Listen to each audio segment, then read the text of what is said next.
समय की बात है जब एक छोटे से गांव विलोब्रुक में दो अच्छे दोस्त रहते थे, लिसा और जूली। वो एक दूसरे से बहुत अलग थे। लिसा एक सामान्य मध्यम वर्गीय परिवार से आई थी, जबकि जूली अमीरी और धन से भरपूर परिवार में पैदा हुई थी। उनके बीच की दूरियां तो बहुत थी, लेकिन इस बात का उनकी दोस्ती पे कुछ असर नहीं होता था। लिसा एक सुस्त छोटे से कॉटेज में रहती थी, जो गांव के किनारे पर था, जहां प्रवाहमान नाला की पलकड़ी आवाज़ उन्हें रात को सुलाने लगती थी।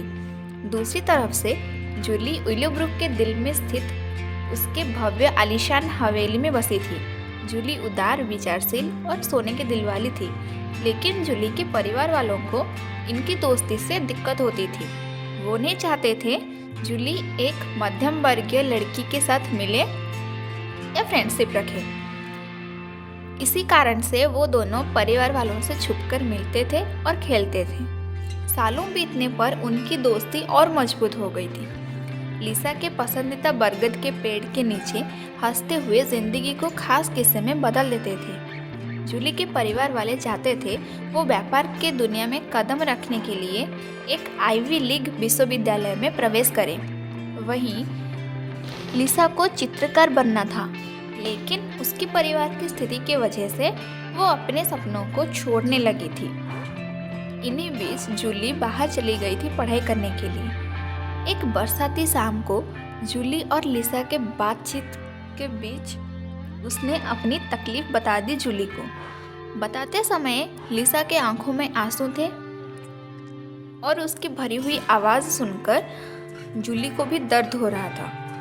जूली अपने कॉलेज में रहकर ही लिसा के लिए अपने लैपटॉप से स्कॉलरशिप्स और पार्ट टाइम जॉब ढूंढने लगी।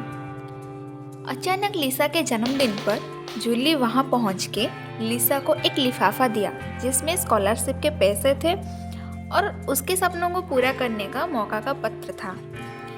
लिसा खुशी से भर गई। उनकी दोस्ती ने उनकी विभिन्न दुनियाओं के बीच की दूरियां मिटा दिया। लिसा की पहली कला प्रदर्शनी के दिन पूरे गांव ने उसका स्वागत किया। जूली गर्व से उसके साथ खड़ी थी।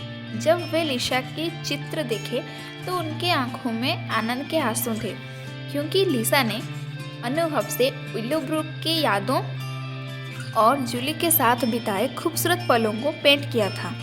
उसकी कला उनकी दोस्ती की गहरा अर्थ और गांव की आत्मा को पकड़ लेती थी।